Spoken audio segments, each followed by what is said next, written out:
Good evening बच्चों। आज हम लोग क्वेश्चन नंबर 15 करेंगे एनसीईआरटी का, जिसमें क्वेश्चन कहता है कि एक स्फेरिकल कंडक्टिंग सेल है जिसकी रेडियस r1 और r2 है। ठीक है, एक सेल हम ले लें, सेल इस तरह का एक सेल ले लें और रेडियस r1 ले लें इसकी, और रेडियस इसकी r2 ले लें, बाहर वाले का जो सरफेस है उसकी r2 ले लें। कहता है इसको Q चार्ज दिया जाता है, यानी कि कैपिटल Q चार्ज इसको सप्लाई किया जाता है। तो पॉजिटिव ही है, प्लस Q ही की बात कर रहा है, तो सारा इसके जो है सरफेस पर असेंबल हो जाएगा चार्ज। ठीक है, उसके बाद कहता है कि एक क्वेश्चन जिसमें ए पार्ट कहता है charge Q is placed at the centre of the cell. एक स्मॉल चार्ज जो है यहाँ पर Q सेंटर पर यहाँ पर असेंबल मतलब कर दिया गया है, रख दिया गया है। ठीक है, देखिए तो यहाँ पर चार्ज जब रख दिया गया है तो कहता है कि बताइए कि what is the surface charge density on inner and outer surface of the cell. Inner और आउटर सरफेस, देखिए सबसे पहले जो यहाँ चार्ज दिया है प्लस Q, उसकी वजह से अंदर की तरफ यानी इस सेल के अंदर की दीवार में इंड्यूस्ड चार्ज माइनस Q हो जाएगा, माइनस Q हो जाएगा इंड्यूस्ड चार्ज, क्योंकि प्लस यहाँ पर है तो ये नेगेटिव चार्ज को खींचेगा अपनी तरफ। और इसकी बाहरी दीवार में, ये बाहरी दीवार क्या हो जाएगी प्लस, और यहाँ क्या हो जाएगा माइनस। यहाँ बाहरी दीवार में प्लस चार्ज आ जाएगा, प्लस Q चार्ज आ जाएगा, क्योंकि प्लस जो है रिपेल करेगा, तो यहाँ आ जाएगा वही चार्ज कहाँ चला जाएगा, निगेटिव यहाँ आ जाएगा। और अगर निगेटिव इसकी अंदर की दीवार में आ गया चार्ज, तो उसकी वजह से यहाँ पर इसकी बाहरी सतह पर यानी बाहरी सरफेस पर क्या हो जाएगा प्लस Q चार्ज आ जाएगा।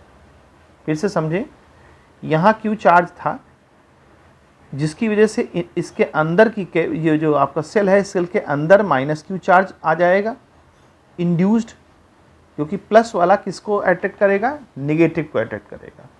तो प्लस वाला क्या करेगा, जितना भी इसके अंदर जो है माइनस Q चार्ज है, इतना जितना इसके अंदर है यहाँ पर हमने दिया, उतनी अपनी, चूंकि जितना हमने दिया वो अपनी ताकत की वजह से अपने पास नेगेटिव को बुला लेगा, अंदर अंदर साइड में, अंदर दीवार में नेगेटिव को बुला लेगा और पॉजिटिव को रिपेल करेगा। तो पॉजिटिव बहुत दूर नहीं, यहाँ चला जाएगा। इस पॉजिटिव की वजह से एक इंड्यूस्ड चार्ज नेगेटिव अंदर की तरफ आ जाएगा और उसी नेगेटिव की वजह से इंड्यूस्ड चार्ज प्लस बाहर की तरफ आ जाएगा। अब अगर आप मोटा मोटा ये जानें, अगर ये समझें कि दूसरी तरह से इसको अगर समझें आप, कि जैसे मान लीजिए ये सेल है, ये सेल है, सेल पे आपने यहाँ प्लस Q चार्ज दिया, अगर इसको ऐसे समझें तो नेगेटिव चार्ज यहाँ माइनस Q आ जाएगा अंदर की तरफ। ठीक है, और उतना ही पॉजिटिव चार्ज, अब दूसरी तरह समझें, उतना ही पॉजिटिव चार्ज प्लस Q बाहर चला जाएगा, क्योंकि प्लस दूर जाना चाहेगा, जितना दूर चला जाए उतना अच्छा है।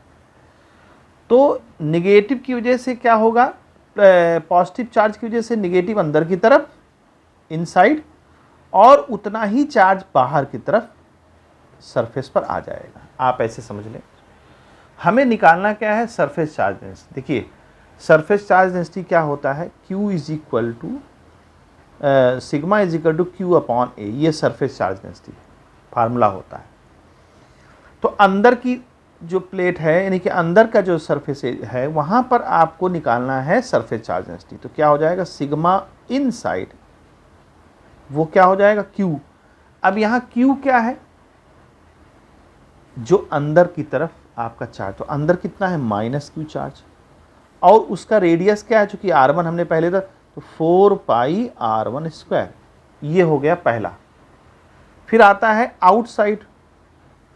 आउटसाइड में हम देखें क्या है, चूंकि आउटसाइड पहले ही एक चार्ज मौजूद था प्लस Q, तो टोटल चार्ज कितना हो जाएगा, Q plus capital Q upon उसका डिस्टेंस हो जाएगी 4R2 स्क्वायर।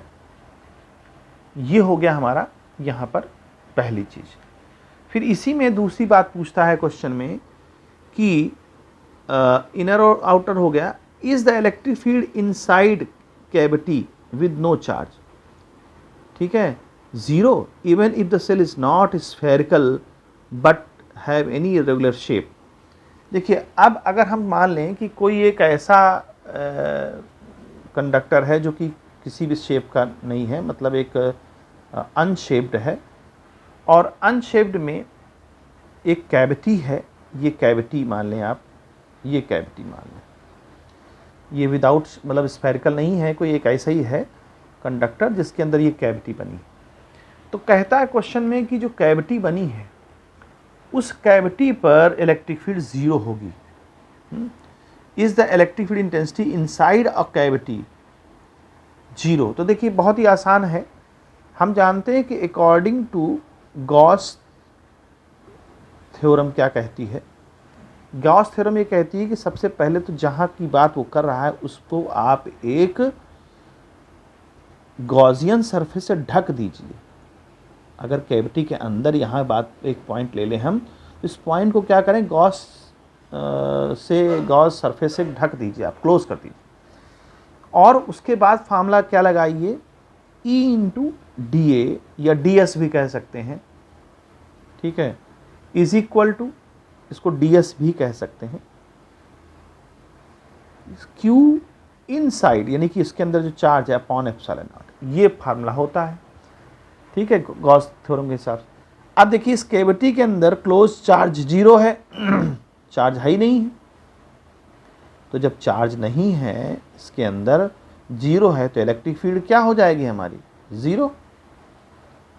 जब चार्ज ही नहीं है तो वहाँ इलेक्ट्रिक फील्ड बनने का सवाल ही नहीं उठता। ये इसका जो है आंसर है। उम्मीद है आपको समझ में आया होगा। ठीक है बच्चों, गुड बाय।